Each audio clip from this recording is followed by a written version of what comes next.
Sweet sorghum, a smart biofuel crop.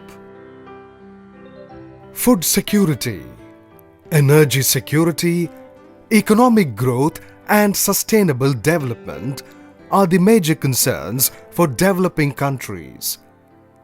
Provision of food and energy security to growing populations is a Herculean task in the light of global short supplies and steep increase in the prices. Climate change further escalate this situation.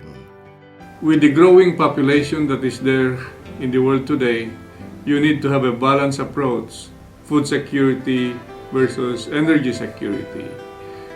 We have to look at opportunities with which you first secure the food requirements of the growing population of the world, but at the same time, look at opportunities with which you can have biofuel from a number of the crops that are now being grown by smallholders in most of the developing countries of Asia and Sub-Saharan Africa.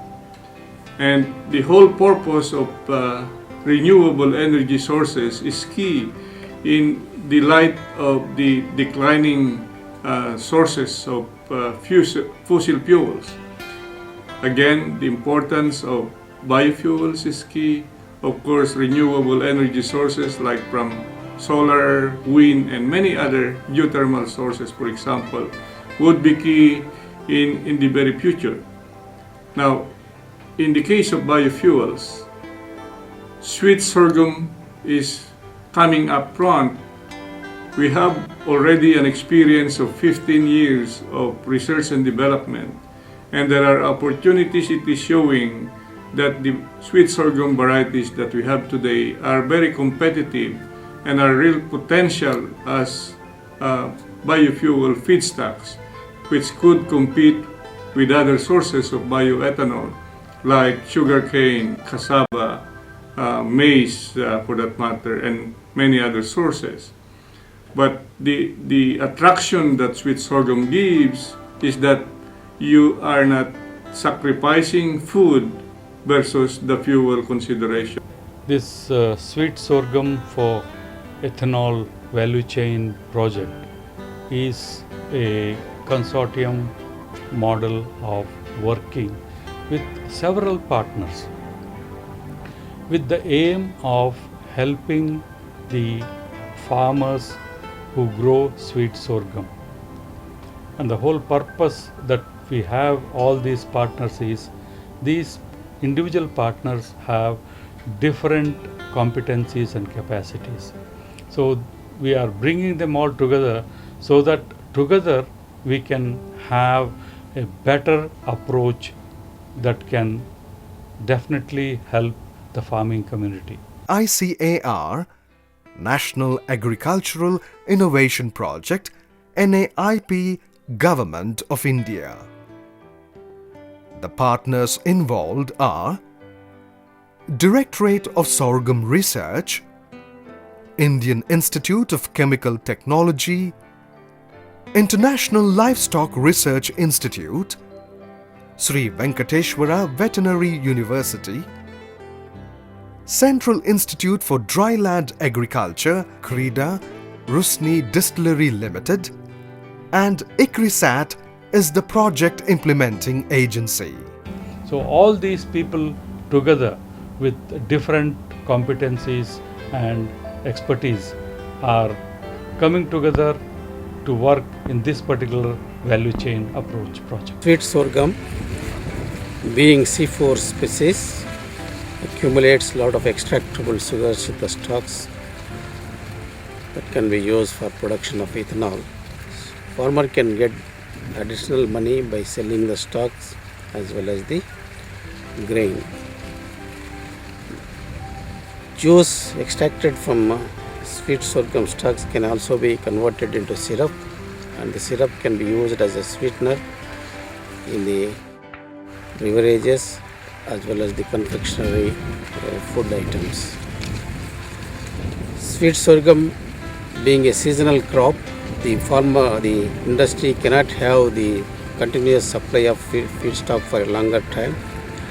So whereas the syrup, which has got the long shelf life, that can be used as a raw material for production of the ethanol. So thus it helps the industry or the distillery to run for a longer time in a year. Sweet sorghum again is a short season crop. It requires less water, lot less water compared to the sugarcane. And from the point of climate change, we need to save every drop of water, and the sweet sorghum is the right answer. Produce the ethanol that can be used to augment the energy resources, and thus we can save the water as well. We are producing the sweet sorghum varieties hybrids. Our sweet sorghum hybrid CSS 22SS, developed by Directorate of Sorghum Research, Hyderabad, is being used for large-scale cultivation in the Ibrahimbad cluster. A seed rate of 3 kgs per acre will suffice for sowing. Seeds are treated by using manually operated seed treatment drum for uniform coating of chemical to seed for better protection. The seeds have to be treated with imidacloprid at 4 to 5 ml per kg of seed to protect from shoot fly damage. Working for mechanization of sweet sorghum, for developing suitable farm mechanical equipment for the crop production activities, apart from working on crushing of sweet sorghum. A seed rate of 2.5 to 3 kg seed will be required for sowing 1 acre of land. Has to be sown in the month of June and July after first showers of rainy season. User-friendly seed cum fertilizer drills and planters developed by CRIDA enable the sweet sorghum farmer to maintain optimum plant population per unit area, as they maintain uniform spacing between rows and plants, that is 45 centimeters by 15 centimeters effectively. Use of seed drill results in saving time and labor while increasing the crop yields and profits. A basal dose of 50 kgs DAP per acre supplies required nitrogen and phosphorus for the crop. And we will be producing hybrids which will be tested on farm through farmer participatory multi-location testing. The best hybrids will be identified by the farmers, and the seed in turn will be multiplied by us and given back to the farmers for their cultivation.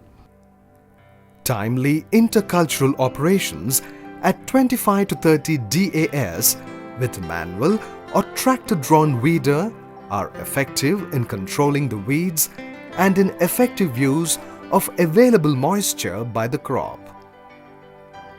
Thinning should be done within 25 days after sowing to maintain distance between plant to plant by 15 centimeters.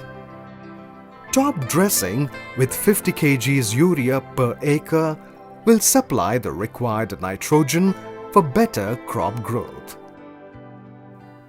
There are two important pests on sweet sorghum: shoot fly and stem borer. The shoot flies and stem borer damages can be checked during seedling stage, 10 to 15 DAS by application of carbofuran granules, 8 kgs per acre in the whirl, or spraying endosulfan at the rate of 2 ml per liter. The time for harvesting in sweet sorghum is physiological maturity of the crop. The Brix reading indicates sugar content of the stalk, and it gradually increases from flowering to physiological maturity, ranging from 12 to 19%. The Brix should be at least 15% in the rainy season crop for harvesting the crop. When the grains develop a black spot at the base of the grain, it indicates that the grains are physiologically matured and ready for harvest. By harvesting crop at physiological maturity, farmers can save 10 to 15 days' time. The harvested stalks should be immediately transported to decentralized crushing unit for crushing. This helps in higher juice recovery and fetches more money to the farmers as the stock weight is retained with quick transportation. Work contract model is useful under this project in cutting, loading, transportation and unloading stocks to facilitate immediate crushing of the stocks. The sweet sorghum farmers bring the fresh stalks to the decentralized crushing unit. A weighbridge within the vicinity of decentralized crushing unit is required to weigh the sweet stalks, as payments to farmers are made as per the receipts of weighbridge. The stalks are crushed immediately to extract juice, which generally gives 300 to 350 liters of juice per ton of stock. The juice is collected in an underground sump. Sweet sorghum juice is filled in pans up to 750 liters per cycle and boiled for 2.5 to 3 hours duration to make concentrated syrup, 70% bricks. For every cycle of boiling in a pan, 120 kgs of syrup is produced. The syrup is usually reddish brown in color and very sweet in taste. Syrup can be stored in plastic cans at room temperature without any deterioration up to 1 year. The juice is ready now, as you can see, for transportation to the centralized distillery. The syrup produced at decentralized crushing unit is supplied to Rusuni Distilleries Private Limited at Sangareddy in Medak district, which is 40 kilometers away from the decentralized crushing unit. The industry arranges transportation to collect the syrup from the decentralized crushing unit. The syrup is diluted, fermented and distilled to produce the ethanol. Food industries form the alternate market for syrup. Then on a buyback guarantee, we buy the stock that will be crushed in our crushers. The juice is treated and it will be fermented and the ethanol is produced from it. Sweet sorghum bagasse is an excellent feed to milch animals, which can be used in fresh and dry forms. Bagasse can also be used in making feed blocks for animals by chopping into small pieces and fed directly to animals. Previous experiments with fresh and dried bagasse showed that there is an increase in milk production and fat content in the milk of animals compared to those fed with grain sorghum stover. Utilizing sweet sorghum bagasse that is left after extracting the juice from sweet sorghum as animal feed, we are converting this sweet sorghum bagasse into complete feeds using locally available feed ingredients and using as animal feed. The bagasse can also be used for making organic manure through vermin compositing. Sweet sorghum provides a new market opportunity for the dryland farmers. Improved cultivars production technologies and providing inputs and output market linkages are critical in taking the sweet sorghum ethanol production to new heights.